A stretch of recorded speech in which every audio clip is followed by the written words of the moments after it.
यानी सर्वकाल में प्रश्न होता है कि मेरा स्मरण क्या है। सर्वकाल में भगवान कह रहे हैं ना, सर्वकाल में स्मरण भी कर और मेरा युद्ध भी कर। तो यानी कि हमेशा जो स्थिति बनी रहती है, कहने का तात्पर्य है भैया। अब सोचिए, ऐसे विषम परिस्थिति में भगवान कह रहे हैं, जबकि दोनों तरफ 18 औक्षाणी सेना कौरवों की और इधर पांडवों की 11 औक्षाणी सेना, दोनों के बीच में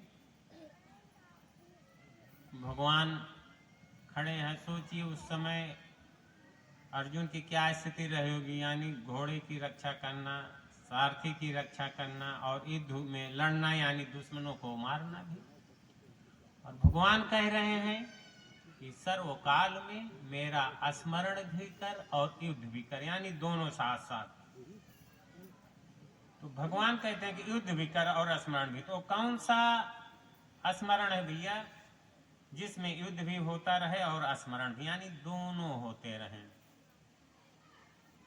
यानी यदि चित्त में संकल्प विकल्प भैया होता रहे तो फिर युद्ध और स्मरण दोनों कदापि नहीं हो सकते जी। मन में यदि संकल्प विकल्प उठता रहेगा तो कहाँ होगा जी, दोनों कार्य कहाँ संभव होगा कि युद्ध भी करो और स्मरण भी करो। कितनी विषम परिस्थिति होती है, कितना कोलाहल होता रहा होगा उस जमाने में, उस युद्ध में। तो जब ब्रह्मा जी ने, भगवान कह रहे हैं, जब ब्रह्मा जी ने मुझ भगवान आत्मा का ध्यान किया तो मैं अहं स्वरूप में प्रकट हो गया। क्योंकि ब्रह्मा जी की भी बुद्धि काम नहीं की उस समय, जब सनक सनंदन सनकादिक उनके मानस पुत्र कहे गए हैं ब्रह्मा जी के, तो उनको अहंकार हो गया सनक सनंदन सनकादिकों को कि ये ब्रह्मा सृष्टि के रचयिता और मेरे प्रश्न का उत्तर नहीं दे सके। क्योंकि ब्रह्मा जी में भी अहम भाव था कि मैं ब्रह्मा हूं। उनको यही तो विकल्प हुआ कि मैं ब्रह्मा हूं, और उसी विकल्प के चक्कर में पड़े रह गए। क्योंकि जब मन में भैया विकल्प जब पैदा हो जाता है ना, तो उसी को तो कहा है कि वो कर्म कीचड़ में उसकी बुद्धि जो है सन जाती है, कर्म जाल में, कर्म कलिल में, मतलब कर्म रूपी कीचड़ कलिल में। तो उनकी बुद्धि जो है उस समय जो है काम नहीं की ब्रह्मा जी की, उत्तर दे ही नहीं सके। तो क्या हुआ, उत्तर नहीं दे सकते, निसंकल्प हो गए। भगवान को याद किए और भगवान हंस रूप में तत्काल प्रकट हो गए। दृष्ट्वा मावै दृष्टा माचा उपब्रज्य कृत्वा पादाभिवंदनम ब्रह्मांडमगता कृत्वा प्रपक्षो को भवनीत। भगवान कहते हैं कि जब मैं, उनको बोध करा रहे हैं उद्धव जी को, कि जब मैं हंस रूप में भैया प्रकट हुआ तो मुझे वहां देखकर सनकादिक ऋषियों ने ब्रह्मा जी को आगे करके पादाभिवंदनम कृत्वा, यानी मेरे चरण कमलों की वंदना करके मुझसे पूछा, भगवान आप कौन हैं? इत्यहं मुनिभिः पृष्टस्तत्त्व जिज्ञासुभिस्तदा यदेवोच्चमहं तेभ्यस्तुद्धो निबोध में। भगवान कह रहे हैं, हे उद्धव, तत्व जिज्ञासु सनकादिक ऋषियों के इस प्रकार पूछने पर मेरे द्वारा जो कथन हुआ उसे तुम समझो। हालांकि उनका प्रश्न जो है युक्ति संगत नहीं था, यानी ठीक नहीं था, परंतु थे तो आत्म तत्व के जिज्ञासु, मुमुक्षा थी, उनमें प्रबल जिज्ञासा थी। इसलिए उन्हें आत्म तत्व का जिज्ञासु जान करके मैंने उनको आत्मोपदेश का अधिकारी समझकर उनसे कहा, वस्तुनो यद्यन्नानात्वम् आत्मनः प्रश्न ईदृशा कथम घटेतो विग्रह वक्तु वह में का आश्रय पंचात्मकेषु भूतेषु समानेषु च वस्तुतः को भवानीति वा प्रश्नो वाचारंभो हनर्तका। कहते हैं भगवान की, हे सनकादिको, तुम लोगों ने जो पूछा है को भगवान की आप कौन हो, तो भैया किस दृष्टि से पूछा है? अरे यदि आत्म दृष्टि से पूछा तो आत्मा तो यानी एक ही है, नाना प्रकार की नहीं है। यानी अनाना है और यानी एक है, और जब आत्मा एक है तो भैया अरे जो आत्मा तुम हो यानी वही आत्मा मैं हूं।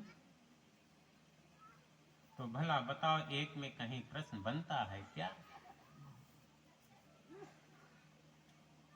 और यदि शरीर दृष्टि से प्रश्न करते हो तो आप कौन है, तो शरीर भी भैया पंच भूतात्मक होने के कारण एक ही हो, अनेक नहीं है। अरे जिन पंच तत्वों से तुम्हारा शरीर बना है उन्हीं पंच तत्वों से हमारा भी है। क्षितिजल पावक गगन समीरा पंच रचित यह यधम शरीरा। अरे सभी का भैया चींटी से लेकर ब्रह्म पर्यंत जितने भी शरीर हैं सब पंचभूतात्मक हैं, यानी पंच भौतिक तत्वों से बने हैं। ये नहीं कि किसी का भैया एक तत्व से हो, किसी का 5, किसी का 10 तत्व। सबका जी समस्त चराचर जितने भी जीव जंतु हैं सब पंचभूतात्मक हैं।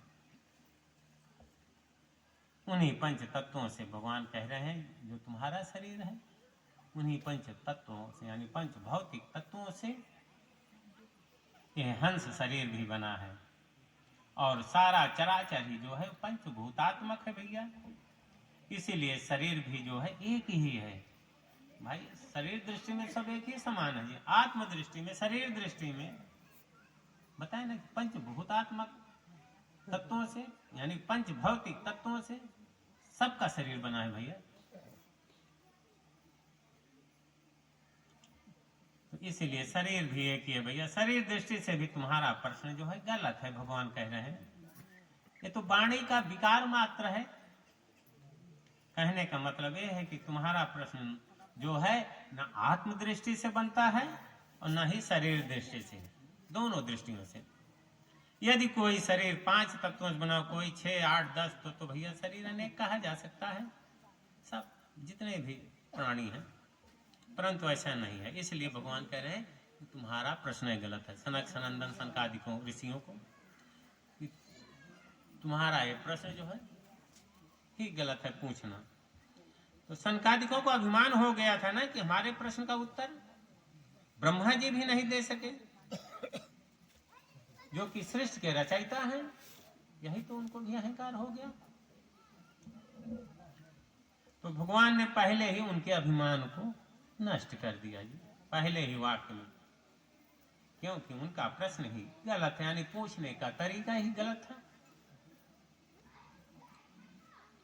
ना तो आत्म दृष्टि से प्रश्न बनता था, ना देह दृष्टि से, दोनों दृष्टियों से जी।